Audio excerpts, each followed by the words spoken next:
Inú ìbànújẹ́ làwọn olólùfẹ́ àwọn gbajúmọ̀ òṣèrébìnrin tíátà ilẹ̀ wa méjèèjì wà báyìí o, ìyẹn Lizzy Anjorin àti Iyabo Ojo. Látàrí bí Iyabo Ojo ṣe sọ pé kò sẹ́ni tó lè bá àwọn parí ìjà náà, èyí tó ti mú ìrẹ̀wẹ̀sì ọkàn bá àwọn olólùfẹ́ wọn tí wọ́n ti ń retí pé níjọ́kanjọ́kan wọn ò jẹ́ kí ogun omi tí wọ́n sì gbà láfíà láàyè. Iyabo Ojo ti sọ àwọn àṣírí nípa ìjà tó ń lọ láàrin òun àti Lizzy Anjorin o, ẹ gbọ́ ohun tó sọ. Tẹ́ bá fẹ́ ṣe court case àwa ti ṣe àwọn mistake kan ṣe understand. Tẹ́ bá fẹ́ ṣe court case tí àwọn bá ti ń ta sí ẹ̀yẹn má ta sí padà, court case yín máa yá wọn máa dùn. But tó bá ti jẹ́ pé ẹ̀yin méjì jọ ṣe báńtà tiẹ̀ kò bá jẹyọ kan ló ṣe tóun ṣe 200 ó máa long díẹ̀ kan tó ń ṣẹlẹ̀ láàrin mi àti orúkọ ọlẹ́ fún yẹn náà. O lè dún mọ́ta. Èlè dún mọ́ta. Ó ṣe láàrin mi àti ẹ̀ nìyẹn. Yèyé mẹ́sù. Moderator, you're not meeting them now. Moderator, Akim, oya court kọ́kọ́ ju case one àbí wọ́n ní pé ká lọ. I'm meeting now. And we appealed it, and I still went back again to even sue her for something different. Ìgbà tóun náà máa ṣe òun náà counter sue. Èèyàn nípa àtọ́tẹ̀ lọ lẹ́sí gbogbo mo kàn rẹ́rìn ni because mo kàn ó pé òun sùn mí lórí kéèsì tó ṣì wà ní court because òun fi pé bó ṣe ju kéèsì out yẹn ó fi pé ó ti end síbẹ̀ kò mọ̀ pé bí àwọn lawyers maybe I don't know dẹ̀ lóhùn doctor mi mọ̀ bí tó ti kàwé tiẹ̀. Do you understand? Nígbà tó bá appeal case tó wá lọ sue on that same key to appeal, does it make any sense to you? So ìyẹn la ṣe ń bá pò lọ́wọ́ ọ̀rọ̀ tiẹ̀ díẹ̀ ni because èmi náà ti dá lóhùn rí ní bẹ̀rẹ̀ ṣẹ́gẹ́ kan tí mo sọ so tó bá yẹ pé bó ṣe tún kọ́kọ́ bẹ̀rẹ̀ wèrè ẹ̀yẹn mo kàn dákẹ́ ni ìkéèsì ò bá sáré dùn ṣe so kéèsì mi àti ẹ̀ máa long àti pé ṣe mọ̀ òun náà ó tún láwọn tiẹ̀ ṣe wọn pé àwọn àtàbálẹ̀ ti jẹ́ celebrity wọ́n máa ń pìtì wà gan a máa ń sentiment máa ń pọ̀ gan nídìí ẹ̀ ó ti yẹ yín sìn mo dẹ̀ love ẹ̀yin méjèèjì ẹ̀ ṣètò in fact kò sí tábà gbọ́rọ̀ wá báyìí tábà gbé lọ police station sí the first táwọn ọlọ́pàá máa fẹ́ ṣe ni wọ́n máa fẹ́ settle understand wọ́n máa fẹ́ settle ó láwọn bottles kan tí mo ti tẹ̀ ṣe get which I cannot come and discuss online right ó láwọn case kan tá à ń ṣe which I cannot discuss online but all of them is ẹ jẹ́ ká settle yẹn you know because we are both celebrities so they feel like àwọn obìnrin méje kan ń jà ẹ settle so nǹkan tó ń prolong matter tèmi àti ẹ̀ ní èmi ò dẹ̀ fẹ́ máa ṣe gbogbo case pé okay ká máa fọlọ́pàá máa gbéra wa every market èkéde no yes there.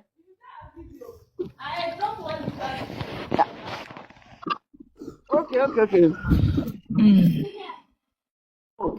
It's a lot, but like you know when you have a case in court, most times like this conversation I'm having, I'm not even supposed to have it because the case is already in court. But it's a process; it takes time. Shall I get me so go and share videos there. The videos to share won't help case the mini, won't help any. It was a lot. Kò sẹ́ni tó èmi àti ẹ̀ bó ṣe wà yẹn kò sẹ́ni tó lè parí ìjà wa kò possible mo dẹ̀ ní mi ò ní bọ́tà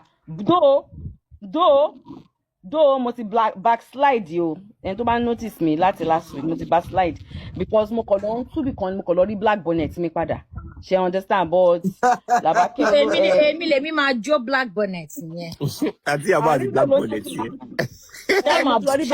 ṣáàmà bọ̀ lọ́dọ̀ jẹ́ ká ṣe ikú èchì o jẹ́ ká ṣe ikú èchì títí wa o a máa ṣe ikú èchì fídíò tiwa ṣáàmà kò fún wọn. Ìyábọ̀ àkúrẹ́ bọ̀ lọ́dọ̀. èmi àtọmọ ẹ̀gbọ́n ti jó sí fídíò àná mi lálẹ́ yìí. ṣẹbẹ́ yìí tẹ̀ níjó ṣẹbẹ́ yìí níjó èmi ò níjó.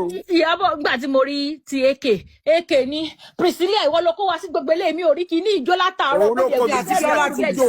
àwọn ọ́fíìsì dẹ̀ wò mí kẹ̀kẹ́ jẹ́ gbẹ́jọ́ láwọlé jẹ́ gbẹ́wọlé èmi àti ẹ ti jó. bó o tí ì ní o tún sì kọ́lé ní àtàṣàkẹ́ o tún sì kọ́lé ní omi tó ẹ wo mo ti dá ṣòkòtò ìjó ò lọ mo ti dá ṣòkòtò ìjó lọ bóyá gbélé bó ní mi ò lè wá para mi Priscilla ò ní pa mí àtọkọ ẹ. 90% of what he talks about is all lies. Same thing with this same Bukky Jesse. They will manipulate. They will lie. And let me tell you the beautiful thing. Ẹni sùúrù Yami. Ẹ má bínú Yami. You know one beautiful thing I like about them that they do? Wọ́n máa tún fi àdàbí sí. Wọ́n máa tún fi àdàbí sí. Wọ́n parọ́. Wọ́n tún máa sọ pé àdàbí. ṣé wá rí Àjàbí yẹn no ẹ notice méjì ẹ notice traces méjì kan táwọn méjì jẹ lẹ́yìn nípa àwọn méjì jọ wèrè ni no seriously ṣé wọ́n jọ wèrè àwọn ọ̀rọ̀ wọn ṣé kò kí sound bí tó ti ṣe èrè lóyún bá tí yóò bá ti ṣe èrè wàá wá bọ́ síta wàá kọ́ máa fẹ̀ fún kéde kan Iyabo tó bá rí ti jẹta yẹn tó wá kórì mi yí tó jẹ́ kí wá ṣe fídíò kí n kọra mọ́ ẹni tó wá lọ kọ́mẹ́ǹtì sí mi lé ní tó bá rí ti jẹta yẹn kàn ṣe báyìí ògògó kinní kan Rẹ̀mí Sùrùtù yẹn bí obìnrin tó gbọ́mọ dání ní jọ́ọ̀sì yẹn bó ṣe kéku tọmọ ẹkú sọ́wọ́ ẹ̀ bẹ́ẹ̀ ló ṣe máa ṣẹlẹ̀ fóun mo kàn ṣe báyìí pé. wọn ò dẹ léèbù méjì lẹ́nu tó léèbù méjì lẹ́nu wọn ò léèbù méjì lẹ́nu.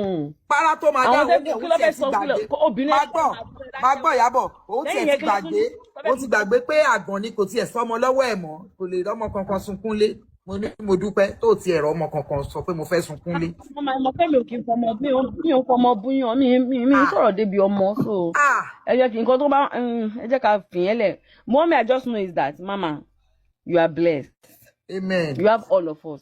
You are blessed. And maybe they don't know that you still have a daughter. Baby, you know a lot of people don't know your daughter. Do you understand? They don't know that you have a daughter and you have daughters. You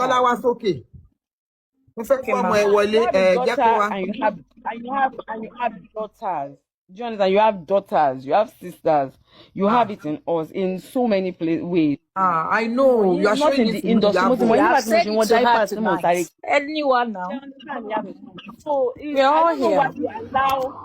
Iyabo ọmọ ẹ ló wọlé yẹn ọmọ ẹyọ kan. Hello mommy, good evening ma. Biography. Mama tó bá ní ká kọ biography yẹn. Biography yẹn máa ta lẹ́nu ni. Ṣé lè kọ biography tiẹ̀ ni? Her biography is filled up with evil things. When I listen to the evil things that she has done, like I wonder how somebody like that. But you know, even the devil has followers. That's one thing I've noticed. The devil, they have followers. So it's normal. Am I call am I being alone? Normally, I will not even come, but Basha Keshe pe mi pe can you come up ìyá mi lẹ́yìn ẹ̀gbọ́n mi ni. Am I fi won I want at de gungun ẹja mọ́ lọ́wọ́. Èmi ni mo bo most of them. Ìyá mi, èmi mo bo wọn. Tó bá dárúkọ mi kò sí bó ṣe fẹ́ tà. Ṣé understand? Irú short a ṣe nsìn a tún ti fún lóúnjẹ ọ̀sẹ̀ kan. Ọ̀sẹ̀ kan mi àti Iyabo ni regular customer. Èmi àti Iyabo ni regular customer. No, èmi ló máa fi ṣíṣe ní àti Iyabo. Anybody tó bá ti ń blog mi, ó ń fi ní èmi mo please bó ṣe wà yẹn. Gbogbo owó tó ní láyé èmi mo. Oh my God. Okay, ẹni kí please má sọ̀rọ̀ mi fóṣù kan kẹ́ wò bóyá wọ́n máa gbọ́n pẹ̀ mọ́. Oh my God. Iyabo. Ìyẹn náà dẹ̀rẹ́ tó bá ti fẹ́ ṣe see when people just on their cameras. When people on their cameras only to insult people. They work under me. I feed them. That's how they feed. No, Iyabo, say it like Anthony Joshua. You're the landlord. You're the landlord. CEO. I'm the landlord. So Emma Joshua. You understand? No Iyabo Ojo, no money, no monetization. No 100 banger. Report gbogbo àwọn people yìí so that bí àwọn tó bá ti bí mi nú kí n report page on kó má rówó kó má ro oúnjẹ jẹ mọ́ cause ti bí nú ẹ ti fi èmi jẹun ẹ dúró sórí ti tèmi náà kí lẹ wá lọ ń bá mom sí mi fún mi like ẹ má bínú o landlady má bínú o. You're the landlady. ẹ̀yin èèyàn kí lẹ rí sóhun tí Iyabo Ojo sọ nínú fọ́nrán nípa ìjà tó lọ láàrin òun àti Lizzy Anjorin ẹ jẹ́ ká mọ̀ lábala àríwísí comment section.